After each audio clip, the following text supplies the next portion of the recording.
Qələbə büdcəsi ilə ev təmir eləyirik. Part 7. Şamaxıda yağış yağır. Artıq evimizin dam örtüyü tamamlanıbdır. Nəhayət ki, evimizin dam örtüyünün hazır halını sizlərlə bölüşə bilirik. Bacımı tanıyırsınız.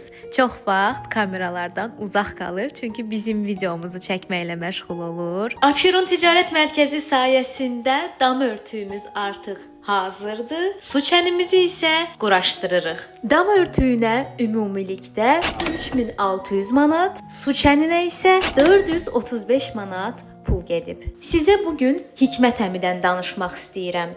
Hikmət əmini Şamaxıda tanımışıq. Şamaxıdakı evin təmirinin ilk günündən bizim yanımızda, yəni atamın yanında olub. Belə bir dostluğu, tanışlığı, yoldaşlığı görəndə o qədər sevinirəm ki, yaxşı ki, belə insanlarımız var. Bu çətin, bir o qədər də məsuliyyətli yolda bizimlə bərabər addımladığı üçün Abşeron Ticarət Mərkəzinə öz təşəkkürümüzü bildiririk. Biraz iş gördükdən sonra isə bacımla atam bizim üçün gözəl bir yemək hazırladı. Növbəti hissələrdə görüşmək ümidi ilə hələlik.